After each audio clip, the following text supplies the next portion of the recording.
नमस्कार बच्चों, आज हम आपको कोऑर्डिनेशन कंपाउंड उसके बारे में बता रहे हैं, जो आपकी +2 के अंदर इनऑर्गेनिक केमिस्ट्री का सेकेंड यूनिट है। कोऑर्डिनेशन कंपाउंड बहुत ही मोस्ट इम्पोर्टेंट इजी चैप्टर है। कोऑर्डिनेशन कंपाउंड की सबसे पहले आपको डेफिनेशन आनी चाहिए।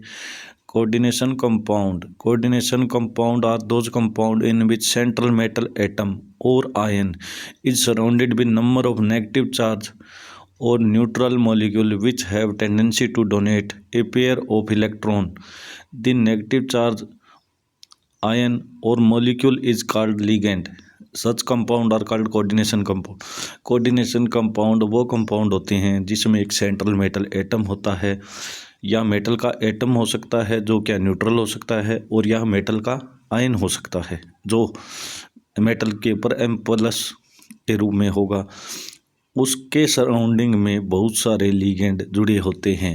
वो लिगेंड के अंदर क्या टेंडेंसी होती है कि एक इलेक्ट्रॉन पेयर होता है, वो उस सेंट्रल मेटल के वैकेंट d ऑर्बिटल में डोनेट कर देते हैं और कोऑर्डिनेशन बॉन्ड बनाते हैं। एग्जाम्पल है, ये वाले क्वेश्चन आपसे पेपर में पूछे जाते हैं। अभी क्लोरोफिल है, उसमें कौन सी मेटल होती है? मैग्नीशियम मेटल होती है। हीमोग्लोबिन है जो अपना ब्लड है, उसमें आयरन मेटल होती है। विटामिन B12 होती है, उसमें कोबाल्ट मेटल होती है। बर्नर पहले साइंटिस्ट थे जिन्होंने इसके बारे में कुछ हमें बताया था। Burner theory of coordination compound. Burner ने 4 अपने पोस्टुलेट दिए थे सबसे पहले थ्योरी में। 1893 में ये उन्होंने अपनी एक थ्योरी प्रपोज की थी, which is commonly known as Werner coordination theory. ये 2 या 3 मार्क्स की आती है। पोस्टुलेट देखो इस थ्योरी के। ये कहता है, in coordination compound each metal atoms have 2 type of valency. हर एक मेटल एटम के अंदर 2 तरीके की वैलेंसी होगी। पहली है प्राइमरी वैलेंसी और दूसरी है सेकेंडरी वैलेंसी। प्राइमरी वैलेंसी है आयनिक फॉर्म में होती है, जितने उसके आयन बनते हैं वो उसके प्राइमरी वैलेंसी के इक्वल होता है। Primary valency is ionizable and secondary valency is non ionizable, which is equal to. Primary valency आपकी ऑक्सीडेशन नंबर के इक्वल होती है, सेकेंडरी वैलेंसी आपकी कोऑर्डिनेशन नंबर के इक्वल होती है। जितनी उसकी ऑक्सीडेशन नंबर होगी वो उसकी प्राइमरी वैलेंसी है, और कोऑर्डिनेशन नंबर है वो उसकी सेकेंडरी वैलेंसी है। Every metal atom has a fix number of secondary. हर एक एटम की सेकेंडरी वैलेंसी हमेशा क्या है? फिक्स रहती है। The metal atom tends to satisfy both its primary as well as secondary valency. हर एक मेटल एटम के दोनों की दोनों वैलेंसी को सेटिस्फाई करेगा, प्राइमरी वैलेंसी को भी, सेकेंडरी वैलेंसी को। प्राइमरी वैलेंसी नॉन डायरेक्शनल होती है, सेकेंडरी वैलेंसी डायरेक्शनल होती है। डायरेक्शनल का मतलब वो electron pair no metal ligand से लेके मेटल की तरफ डायरेक्टेड होते हैं, इसलिए इसको डायरेक्टेड बोला गया है। एग्जाम्पल देखना, COCl3 6NH3।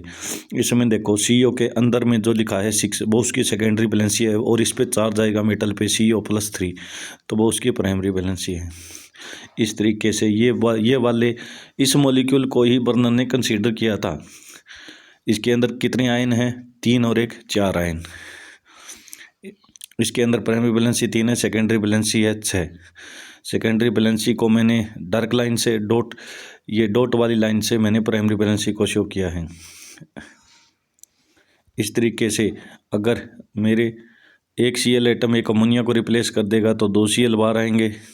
इस तरीके से हम इनको प्राइमरी और सेकेंडरी वैलेंसी को डायरेक्टेड कर सकते हैं। अगर पूरा कोऑर्डिनेशन के अंदर 3 के 3 अमोनिया मॉलिक्यूल 3 Cl से रिप्लेस कर दिया जाए तो कोई भी आयन नहीं बनेगा।